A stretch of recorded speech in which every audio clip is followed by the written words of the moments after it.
नमस्कार, शामियाना किचन्समध्ये आपल्या सर्वांचं खूप खूप मनापासून स्वागत आहे. आज आपण शामियाना किचन्समध्ये थंडी स्पेशल डिंकाचे लाडू बनवतोय. हे डिंकाचे लाडू कमजोरी दूर करण्यासाठी, त्याचबरोबर थकवा हे सर्व दूर करण्यासाठी गुणकारी ठरतात. पाक बनवण्याचं टेन्शन न घेता झटपट तयार होणारे डिंकाचे लाडू कशा प्रकारे बनवायचे, चला तर मग बघूयात.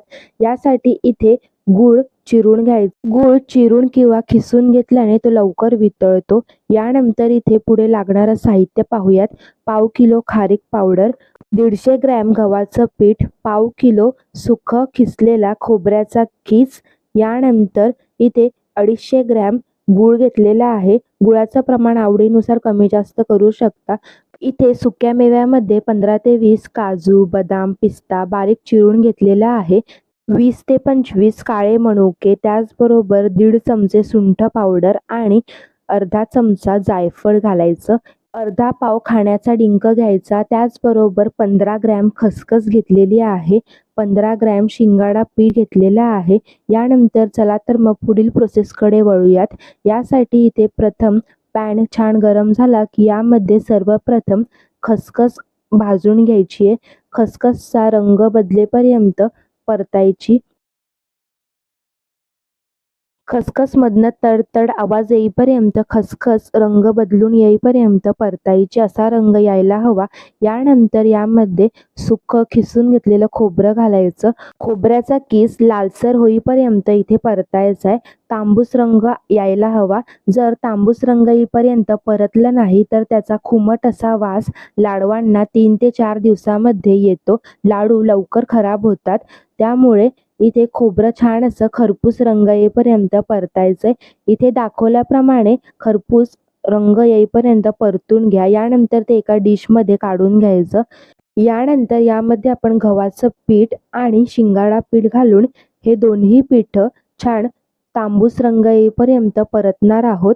इथे आपण काही साहित्य तुपामध्ये आणि काही तूप न घालता भाजून घेणार आहोत.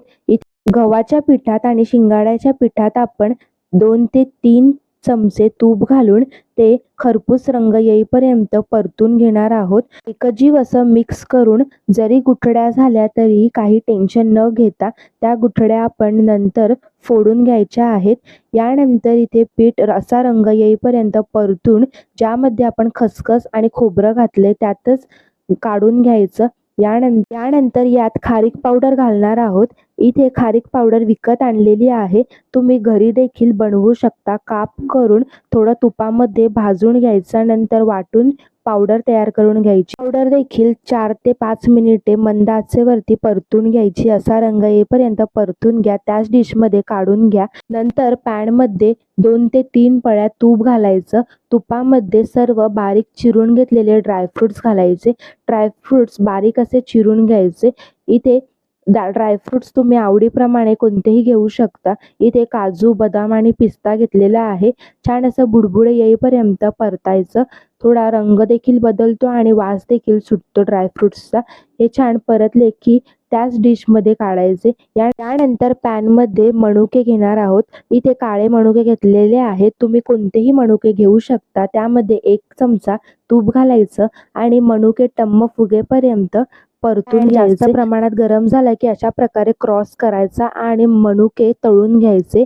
यानंतर इथे पॅनमध्ये तूप घालायचं. इथे भरपूर तूप घालायचे. आपण इथे 250 ग्रॅम तूप घेतलेलं आहे संपूर्ण टोटल.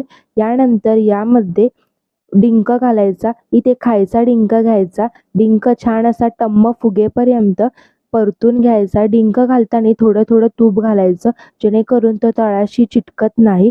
इथे पुन्हा तूप घालून डिंक अशाच प्रकारे संपूर्ण तळून घ्यायचा आहे.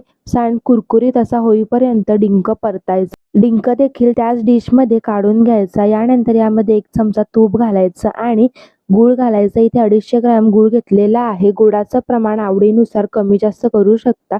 यामध्ये सुंठ पावडर घालायची आणि जायफळ खिसून घालायचे. हे संपूर्ण मिक्स करून इथे आपल्याला गुळाचा पाक तयार न करता फक्त गूळ मेल्ट करून घ्यायचा आहे. इथे गूळ मेल्ट करून घेतलेला आहे आणि हे संपूर्ण त्या डिशमध्ये काढून घ्यायचं आणि इथे संपूर्ण गूळ आपण काढून घेतलेला आहे. हे साहित्य एकजीव असं मिक्स करून घ्यायचं. सुंठ पावडर गुळामध्ये परतायची आहे. नंतर वर्ण खिसून जायफळ घालायचंय. इथे गरम असल्यामुळे चमच्याने सुरुवातीला हलवून घ्या. नंतर ते हाताने अशा प्रकारे हलवून घ्यायचे. गरम गरम असतानाच लाडू वळायचे. इथे खाली एक डिश ठेवायची आणि अशा प्रकारे मिक्स करून घ्यायचं, जेणेकरून ते सांडत नाही. इथे हे थोडं थोडं करून एका मिक्सरच्या भांड्यात घालायचं आणि जाडसर असं वाटून घ्यायचंय आणि ते दुसऱ्या डिशमध्ये काढायचंय. इथे जसं दाखवलंय त्याप्रमाणे जाडसर असं वाटून घ्या. मिक्सर 1-2 सेकंडसाठी चालू करून बंद करून पुन्हा तीच प्रोसेस चालू ठेवायची आहे. यानंतर इथे दोनदा असं करायचं आणि जाडसर वाटून घ्यायचं. इथे संपूर्ण वाटून एका डिशमध्ये काढून लाडू वळून घ्यायचेत. इथे छान असे गरमागरम असतानाच लाडू वळायचे, छान वळले जातात. इथे लाडू तयार झालेले आहेत. हे लाडू सांधेदुखी, थकवा, कमजोरी दूर करण्यासाठी उपयुक्त आहेत. थंडीमध्ये तर अवश्य असे हे लाडू बनवावे. तुम्ही देखील ही रेसिपी नक्की ट्राय करून बघा. रेसिपी आवडल्यास चॅनलला लाईक, शेअर, सबस्क्राईब करून जा. पुन्हा भेटूया नवीन रेसिपीसोबत. तोपर्यंत धन्यवाद.